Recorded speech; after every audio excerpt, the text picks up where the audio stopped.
Olá, muito bom dia a todos. Sejam bem-vindos ao Falando em Sucessão de hoje. Para quem não me conhece, eu sou o Rogério e junto com o time da Uni aqui, composto pela Ana, Cíntia e Pietra, vamos realizar o 25º Falando em Sucessão. Antes de começar, eu quero lembrar que nós, da Uni, somos especializados em sucessão e governança de empresas familiares e somos os únicos do Brasil a integrar, num método próprio e com uma equipe multidisciplinar, os aspectos relacionais familiares e a estruturação jurídica necessária nesses processos.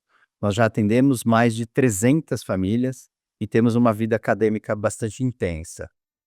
A Ana Rita coordena há mais de 10 anos o curso de Family Business da FGV. Todos nós somos professores lá na FGV, tanto na pós-graduação como na graduação, sobre esse tema de sucessão de negócios familiares. E eu sou membro do comitê também, do Comitê de Empresas Familiares do Alumni do INSPER e professor convidado do Baruch College de Nova York no tema sucessão familiar também. O funcionamento desse encontro vai ser da seguinte forma, para todos os participantes aqui saberem. Os microfones dos participantes, eles vão permanecer fechados, né, durante todo o encontro. A equipe da Uni vai conduzir o bate-papo com o Jeff aqui, e todos os participantes que desejarem podem fazer as suas perguntas diretamente no chat, que a nossa equipe vai capturar essas perguntas e inserir ao longo do nosso bate-papo, tá bom? Uma última orientação para vocês é que o Zoom possui uma funcionalidade que se chama legenda ou caption em inglês, e vocês podem habilitar cada um individualmente na sua visualização, para vocês, acompanharem ou em inglês ou em português, como preferirem. Então, muito bem, bom dia a todos. Eu vou agora começar o nosso encontro apresentando o Jeff. So, let me introduce you, Jeff, to all the audience here. Jeff is a friend, is an experienced family business and wealth management consultant. Jeff is American and lives in New Jersey, New York. I have met Jeff in 2018 in New York when I was invited by Rick Raymond to be part of a high level study group composed by several family business consultants from America. So this group has regular meetings to discuss cases and exchange ideas and experiences. So we learned a lot from each other there. So for around 30 years, Jeff has been working with families and helping them on the subject that we are going to cover today, which is parenting children in wealthy families. So, Jeff, welcome to our 25th edition of Falando em Sucessão. We are so honored to have you here. You are the first international guest. Thank you for accepting our invitation, Jeff. Obrigado. Well done, Jeff. Well done. Fast learner. So, Jeff, let's start our conversation here. Can you share with us how did you end up working with this subject, raising children in wealthy families, please? Yeah. I mean, in my work, I work with all ages. One area that I really like is the young children. The way that I got into it, my family had a business. My father was a worker. He worked for other people, and when I was young, he risked everything. He took, money on the house, home equity, money on the house, and the savings he and my mother had. It was not a lot, and he started his own business in New York City. It was tough and scary, and I would help when I could when I was young. And as I got older, as a teenager into high school, I worked more. And my father was a good craftsman, a worker, but he was not used to running a business, and it was very stressful. Would anyone like to take a guess who my father took his stress out on? Does anyone have a guess? I It's have yes, Cynthia. you, Dad. A good guess. And so my mother, the wise one in the family, she found a psychologist that worked with family members in business together. And we had a very deep and good experience in helping my father to understand his anger. The psychologist explored my father and his father, my grandfather, who we are Jewish. My grandfather escaped the Nazis, and his family was wiped out. It was very hard. I learned a lot about my father and my grandfather I didn't know, and it explained a lot to me about my father and how he was raised by a man that went through a lot. So I'm giving you the short story, but it really changed everything in our family, just understanding the history, what my father and grandfather had gone through. And I said to my father, let's just be father and son. I don't want to work for you. I don't love commercial printing. He said, I agree. I went into the business world, sales and marketing, but I kept thinking about what the psychologist did, and I wanted to do that for families. So I moved back home. I walked away from the business world, moved home with my mom and dad again in my late 20s, and went back to graduate school and studied family dynamics, and group dynamics, and got trained as a family therapist. And then I graduated and got a license and then went and did a psychoanalytic institute. So I became a certified psychoanalyst after grad school. And 30 years ago, I started a private practice doing therapy with clients. And just by coincidence, some of my early therapy clients had businesses. And I saw that there was a lot of complexity there and that they needed something that wasn't really a psychologist, but a lot of professionals like lawyers and accountants didn't have training around family dynamics and communication. And so I put all of that together. And while I was doing my grad school, I learned a lot about child development and parenting. So after many years of working with families, I saw there was a lot of opportunity, a lot of the conflict, a lot of the tough situations I saw in wealthy families, business families.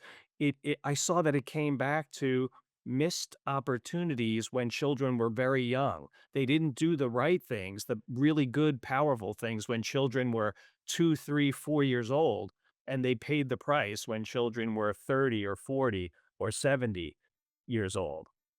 Last year, I worked with a family. The parents were 98 years old. The children were 70 years old. Oh And my they God. said, so that's a little bit late. But seeing all that, I said, there's a real opportunity here. And that's how I got into working with the young kids. It came from seeing many families of all different ages and seeing there was something missing in the very early ages. Yeah, this is very interesting, Jeff. Can you tell us what are the most common mistakes parents usually make in raising their children in wealth? And why is this so hard? Yeah, it's very simple when you go very young. A parent's job is not to make life as easy as possible for their children. It's to make it the right amount of challenging. When you make life very, very easy, children learn that they don't have to work, they don't have to take care of themselves, they don't have to make their own money. And that all gets set very, very early. If we can open, maybe is the chat open? Can people chat? Yes. Let me ask our attendees a question. What would you do with a 2-year-old? What would you do with a 2-year-old child who is going to inherit a lot of money when they're 25 years old? This is really where it starts. And maybe you can put your answer in the chat. Anybody who has a thought. What could you do with a 2 or a 3-year-old, right? Who's going to inherit money a lot when they are in their 20s? This is really the kind of thinking that I ask people to do. Does anyone have a thought? People were shy. I can go without without the chat. And if you think of it, you can here we go. The same as if they weren't going to inherit anything. And that's a really good answer. One way to think about it is raise your kids as if you were poor, right? Poor families and very wealthy families should be thinking the same way. How do we raise our children so that they will be responsible and be able to take care of themselves, even if there was not any money? And simple things like a 2-year-old can maybe put a napkin or maybe a fork at each plate, right? A 2 or 3-year-old could do this at dinner. Put a napkin or a fork at each plate, maybe clear it at the end of dinner. It shows kids at a very young age that they're part of the family, they're expected to work, and that they're going to be held accountable. And this is where you teach children. They don't know anything about the world except what you teach them when they're young. If you don't do any of that until they're 17, try to take a 17-year-old and have them set the table and clear the table if they never did it their whole lives. But if they do, a 2-year-old loves the responsibility, and it teaches them from a very young age, this is the way that the world works. This might be a good time for that video if it's okay with you guys. That's a good idea. I have a video. The boy in the video is 1 year, 3 months old, 15 months old. And it's a great example of how early you can put work ethic into a young child. I'm going to share this now.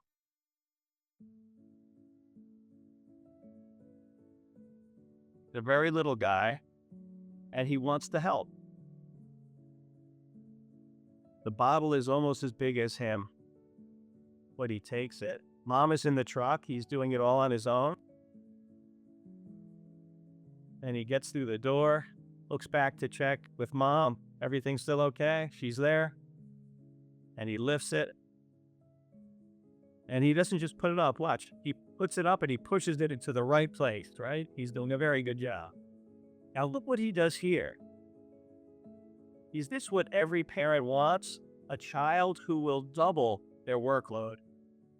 He is volunteering to double the work, and he takes 2 bottles without anyone telling him. This is all coming from within. I want to help. I want to help a lot. I did 1 bottle.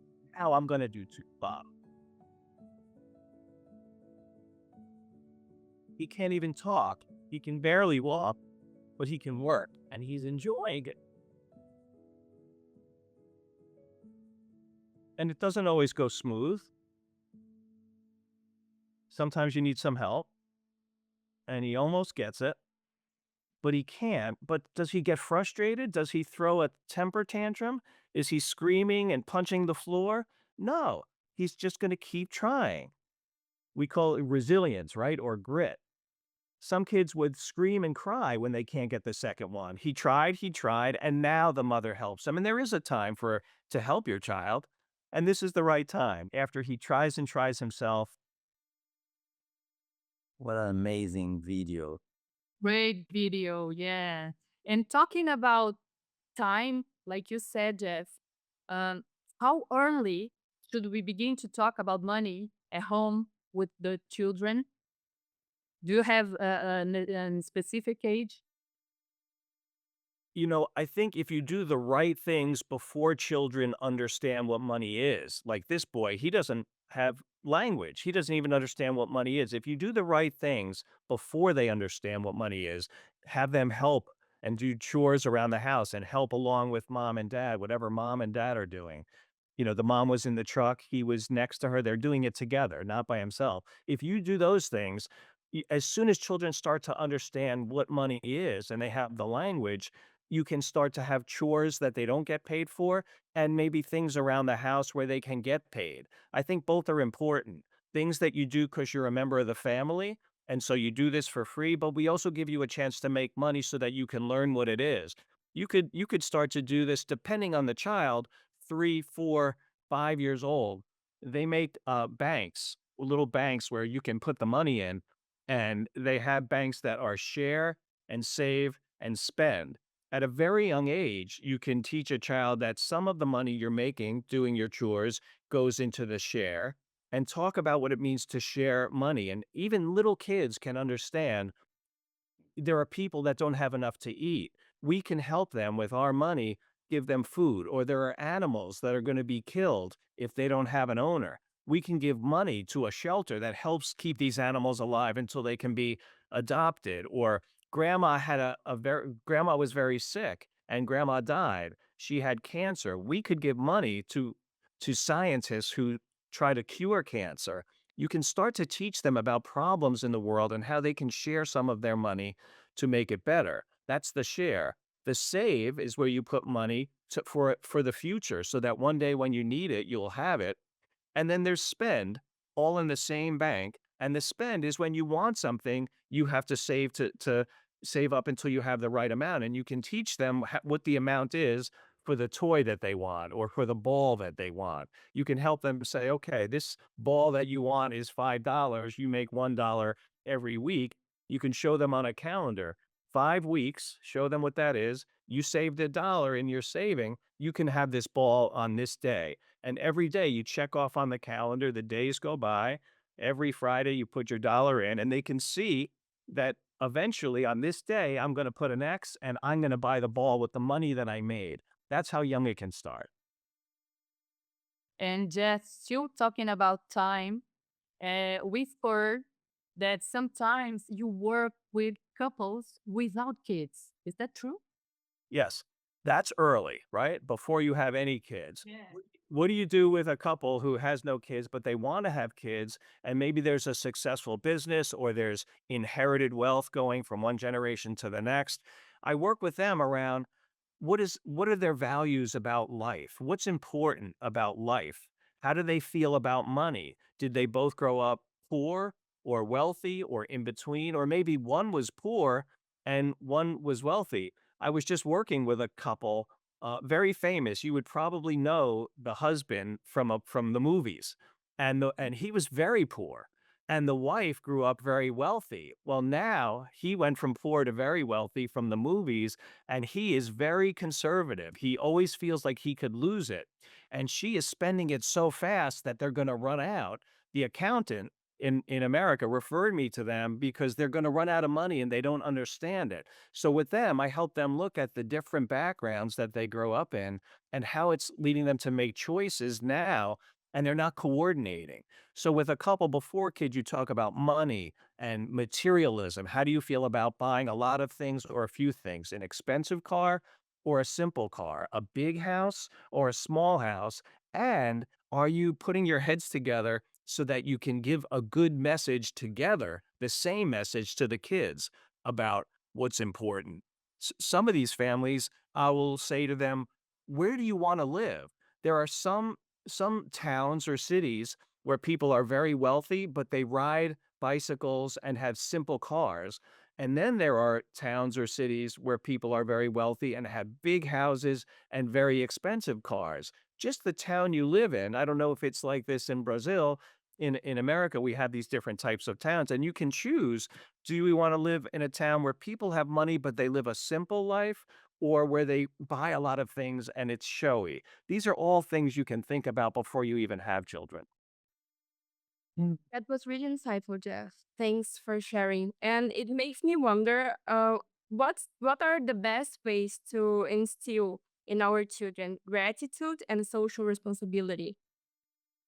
With gratitude or social responsibility, like I already talked about a little bit of that with, the bank and the sharing and help them to see problems in the world that are important to the family, right? Maybe mom and dad, there are things that are important to mom and dad, but help them to look around the world and find a problem that's important to them and that they can get involved in. And it's not just about giving money. If you only help the child save money and you show them, you write a check or use your credit card and it sends to somewhere on the internet, that's not enough. They should go help the animals who need a place to live. Or if you're trying to help raise money for cancer, maybe even a little child can go and give a stuffed animal to small children in the hospital who have cancer and help put a smile on their face. It really is whatever's important to you. You have to walk the walk. You have to really live it every day and help the child to see what's important, whatever it is. If education is important, read together with your child. If healthy eating is important, teach your child how to eat healthy foods and to see that there are certain foods that are not healthy and they're not good for them, and understand the difference. Whatever it is that you want to instill in your child when they're 25, think about what you want your 25-year-old to be like and start to do little pieces with your 2-year-old. It's easy to think kids at very young don't understand a lot. But one thing I learned in my clinical training is very young children are very smart. And if you talk to them the right way, they can understand very complicated things and learn and take it in. Great. So, Jeff, I know that one of the exercises you do with the families is that one about wants and needs. Can you share how do you conduct that conversation and what are the good stuff that came out from these dynamics? Yeah. Um, I'm tempted to go to the chat again. I know there was some shyness last time. Can we try? Feel free to ask. Go for it. Okay. Can somebody tell me a need? What is something that is a need, not a want, but a need? Think a need is something you really can't live without. There's only a few things that are really needs. What would you say is a need? Can anyone put in the chat? Food. Right. You will die without food, right? Food, clean water. Now here's an interesting one. Someone put healthcare. Some of these are very simple. I love the healthcare. Let me thank whoever said that. Satomi, thank you for that one. Um, Food, right, is a need. Water, clothing, a house. You could say these are all needs. And then there's wants. What are some wants? We're going to go back to healthcare in a second. What are wants? What would you say are some things that are wants? You can live without them. Okay, so healthcare and education. We have Ana Ramos, put education, Satomi, healthcare. I want to keep those two. They're very important. Um, what are wants? Simple wants. You don't need them. You can live without them. Luxury vacations. That's a good one, right? Maybe a fancy phone, A new bike. a new bike. So I help even with young kids. I have the whole family come together, 20-year-olds, 5-year-olds, 70-year-olds, grandma and grandpa, and do this and talk about wants and needs and what are the difference. And there are families out there, and you can explain this to little kids. There are families out there that don't have the needs. They don't have what they need to be alive. They don't have enough food and clean water and clothes and a place to live. And what do you think it's like for those families? And have a discussion. And how can we help those families if that's a family value? And then some people have enough for their needs, but nothing left over. They have no extra. And some families have extra. What do you do if you have a little bit extra after you have your needs? And talk with kids of all ages. And then what if you have a lot extra? And this is, you're not saying money, right? You're not talking a lot about money, but you're talking about wants and needs in a way that leads towards understanding money. What do you do if you have a lot left over? You're not using numbers, right, around money. And what do you think it's like? And I've had very young children say beautiful things about, what it can be like to have not enough money for even food and clothing, and what it might be like to have a lot extra. And it's a very interesting conversation. To go back to healthcare and education, I've had client families have very deep discussions about, is healthcare a need? Should everybody in the country have healthcare? Right? Some countries you get that, some countries you don't. America is a very tricky country. It can be hard for a lot of people to get access to healthcare. I'm not happy about that. My kids know from very young that I think I love everyone in our country to have health care, and I'd like us to be a family that tries to make that happen. These are beautiful conversations. They're not talking directly about money and how much am I going to get and what can I buy, but about how the world works. So Yeah, healthcare and education. Go ahead. Yeah.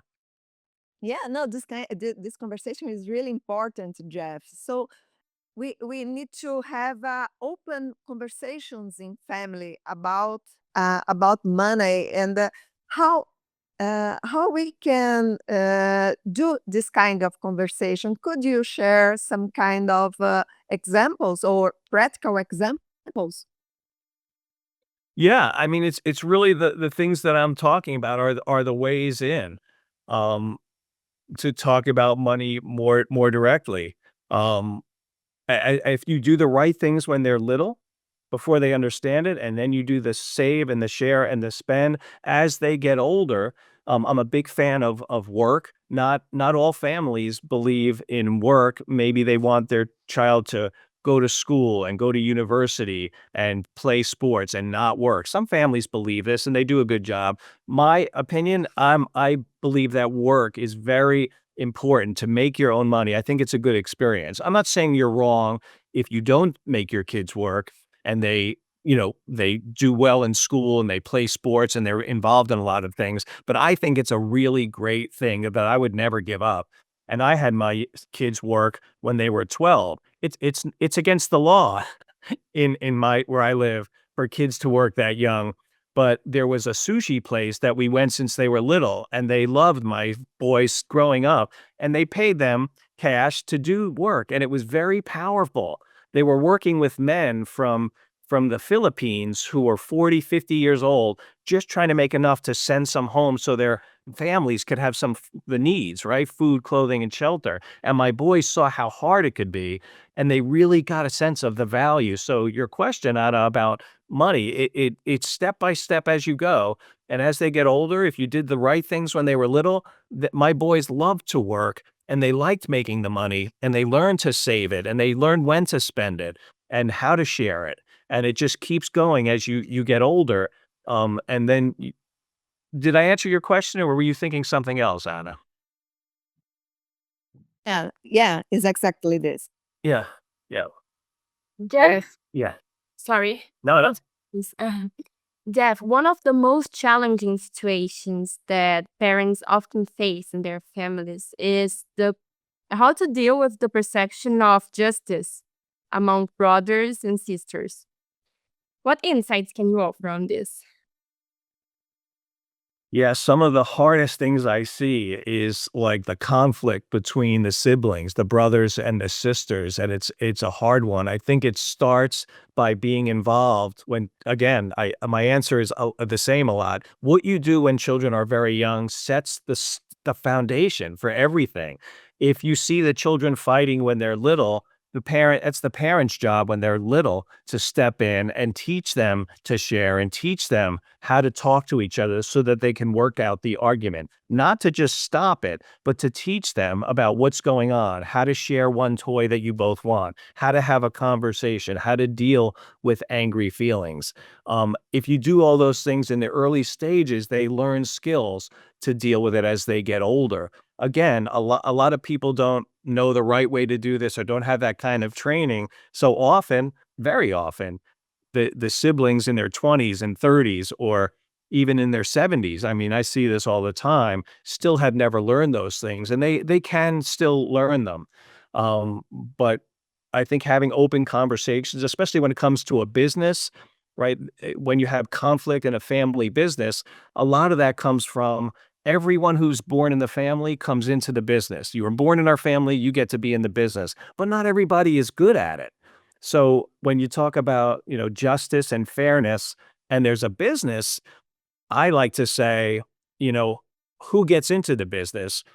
Is it people who can help the business or anyone who was born into the family? If it's everyone born into the family, you're looking at trouble because people are born into the family that can't always help the business, and then you have a lot of um, unfairness that comes from that. So those are a few thoughts. Great, great. Hey, Jeff, talking about open conversations, when you give a child a voice to something that is important to the family, does it mean that you're giving them the vote?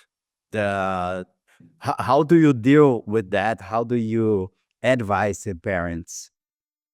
Yeah, it's a beautiful question. I feel like you made it too easy for me, Rogerio. It's it I love to say with all my families I work with, a voice does not equal a vote. And so the importance of hearing what even young children have to say about fairness or a business. I talk with 7 and 8-year-olds about that have a family business in their family. Hey, do you think you and your brother and sister and all your cousins can run the company one day together? Do you think 7 people could be the leader of a company? Or do you think it has to be one person? They're not making a decision at 7 years old about who's going to be the leader, but it gets them to start thinking about that's a good question. Do you need one leader? Can you have 7 leaders?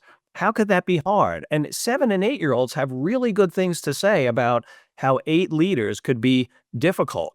And you're planting a seed with the 8-year-old that is going to help when they're 25 or 30-year-old because they already understand maybe we can't have 8 leaders. How are we going to pick a leader? But the conversation is the voice, letting them talk things out and figure things out as a group with their brothers and sisters and cousins and mom and dad and grandma and grandpa. It's not a vote. They're not making the decision, but giving input is very important. And how about allowances? What's your take on that? Yeah. I think allowance is important. Like I said earlier, it helps them to learn about money, but I think having responsibilities and not getting paid because you're part of the family, just like the family might take you on a nice vacation and not charge you for it, they also give you money without working for it, an allowance and money, and then you're expected to work without getting money because you're part of the family. We share the money, right, with the vacation. Should I go back to that answer again? It was different allowances at different ages. I was saying, I think that makes sense. As you get older, you do harder things and you get more allowance as you get as you're responsible. If you're not responsible, maybe you don't get the raise. You don't get more money. You have to show that you can handle it. Great. So, and Jeff, I was reminding one time I was participating in a family business conference, and Stephen Rockefeller was providing a testimony. He was talking about how do they do in their family to raise children. And I remember something very important that he said to the audience. In our family, we do 3 things to raise our children: example, example, and example. Can you, Jeff, please comment on that?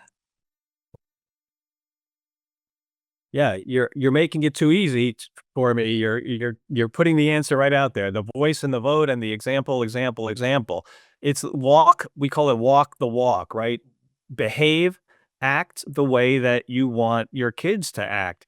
And you'd be surprised how often families come to me and say, "Oh, my 23-year-old is spoiled. My 30-year-old is spoiled. This can't go on this way."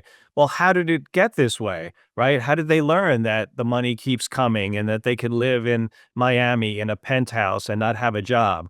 That's because you gave lots of money and didn't have expectations. You have to walk the walk and live by example. If you're telling kids it's important to share and to have social justice, you have to live a life that shows not just writing checks for social justice, but really getting your hands involved. I brought my sons when they were very young to the soup kitchen where people who don't have enough to eat come to get food. And I took them there very young so that they see I've been doing it for 17 years where I live. And they see that I don't just say it's important. I say in our family, we have to, we have been fortunate. We have to be generous, not just give money. They know I give money to the soup kitchen, but I go there and I work and I help.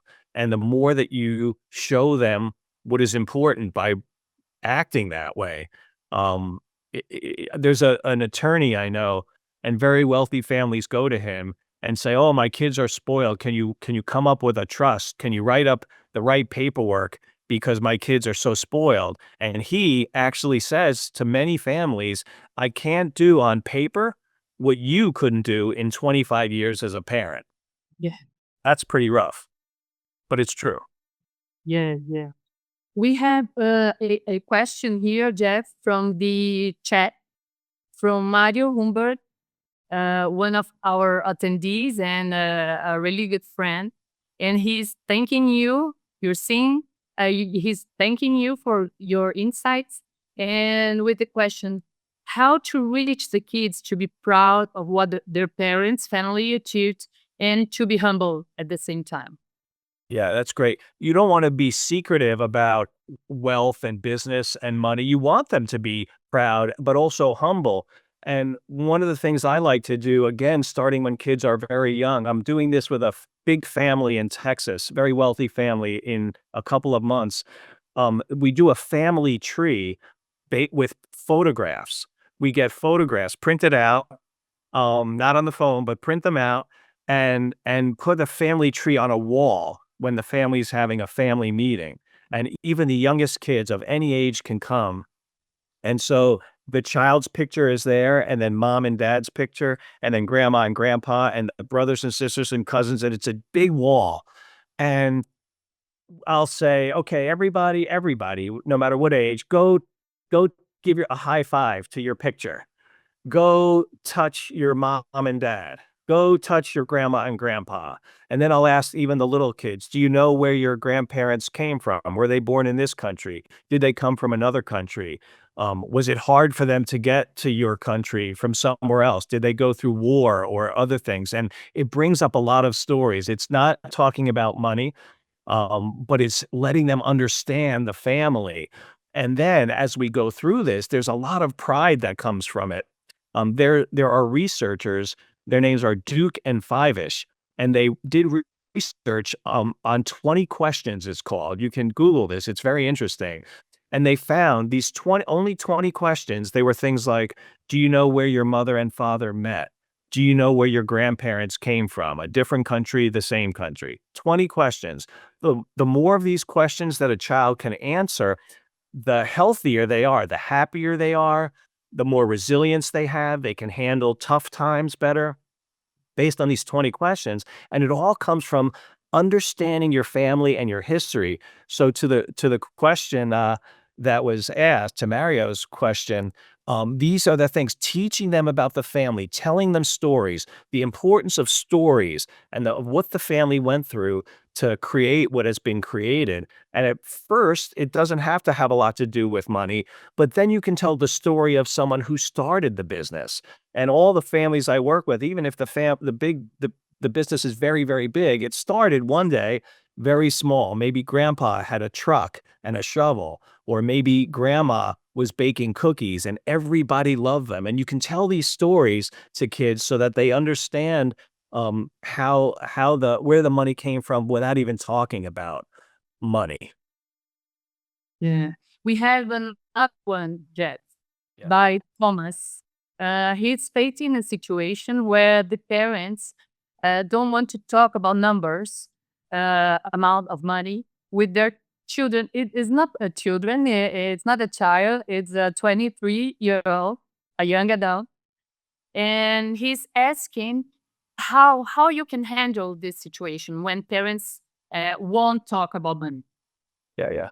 So I like to say you can talk about the family's wealth without even talking about money. And that's the stories. Grandma starting the cookies that everybody loved, and now she has a big factory. Or grandpa had a truck and a shovel, and now it's a big company that builds big buildings. You can talk about the family wealth without even talking about money at all.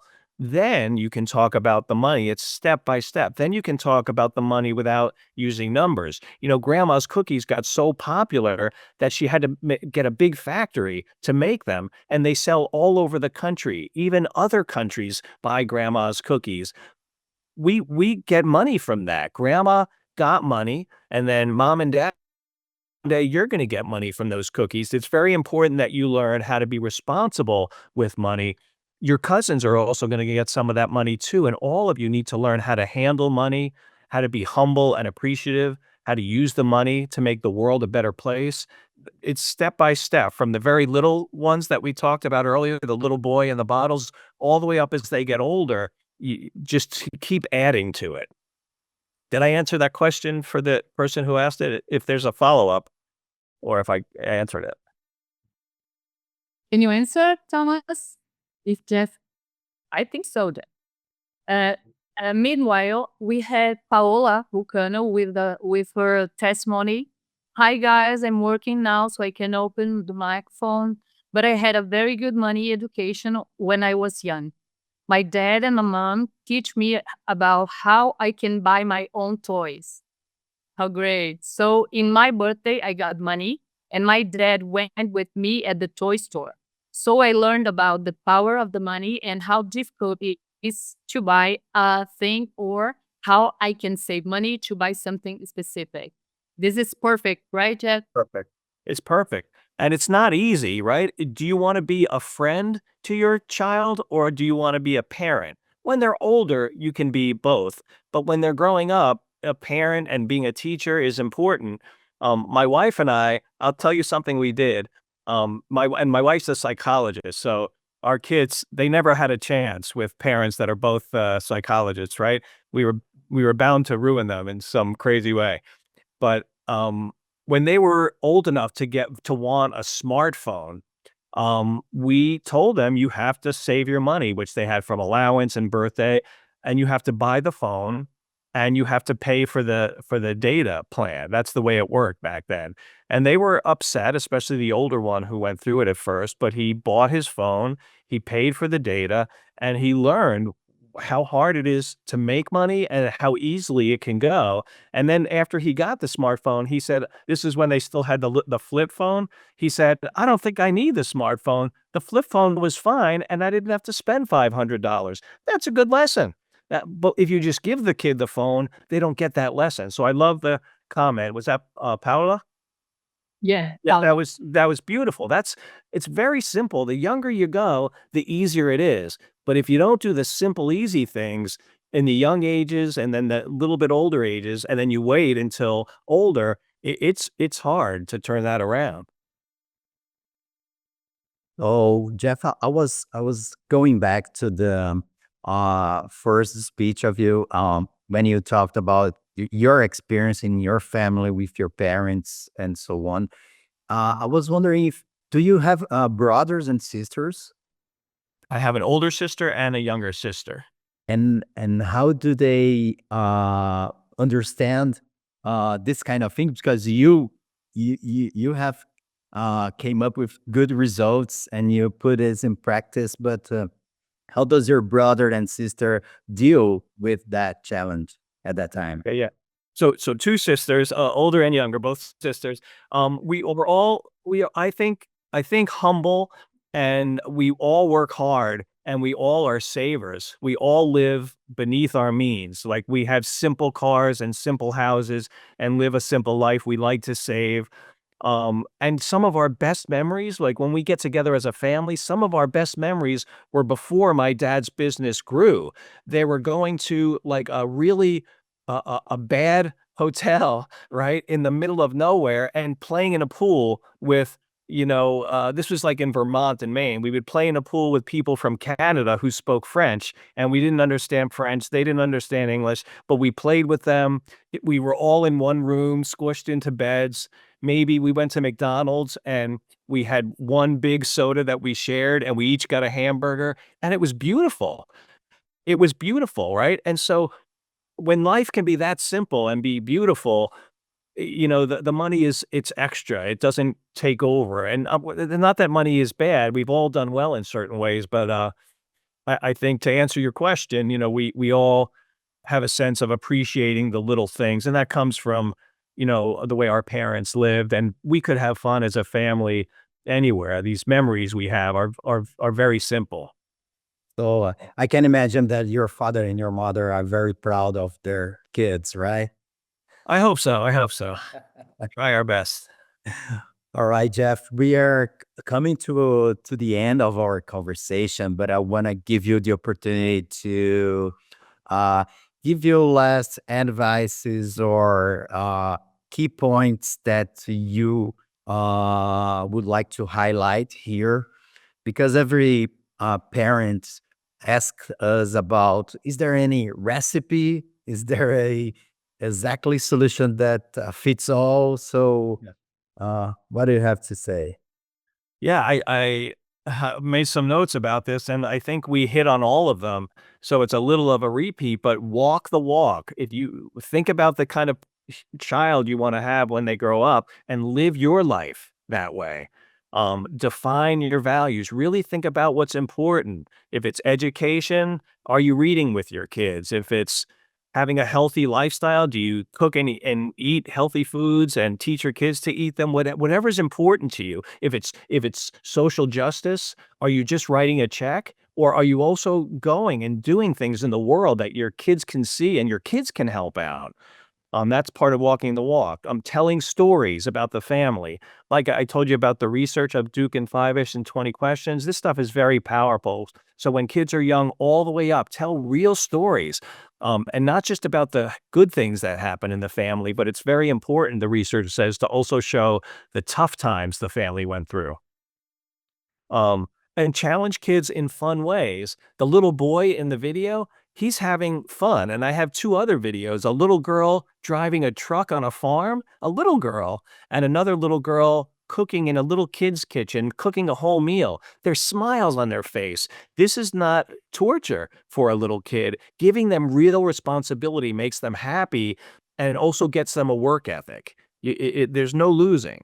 So challenge your kids, and give them really deep, powerful experiences. I know with my kids, taking them to the soup kitchen was very powerful to see so many people without enough to eat.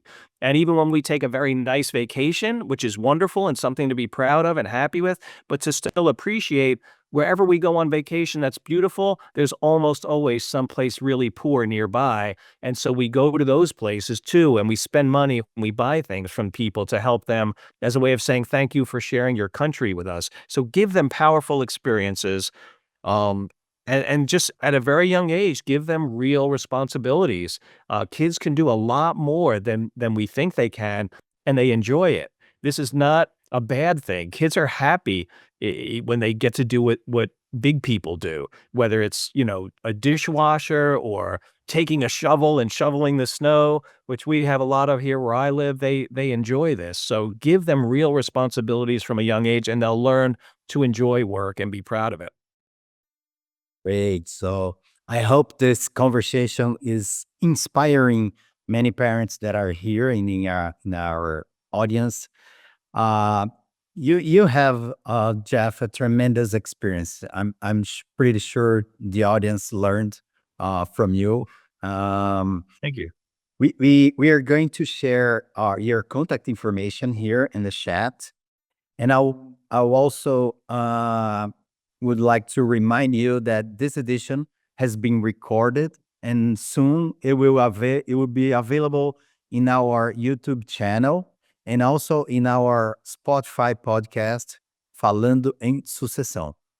So, Jeff, thank you very, very much. Thank you. Obrigado. Muito obrigado, Jeff. Muito obrigado a presença de todos aqui, clientes, amigos, parceiros. Muito obrigado por mais essa edição e nos vemos no próximo Falando em Sucessão. Okay, thank you, Jeff. Thank you all.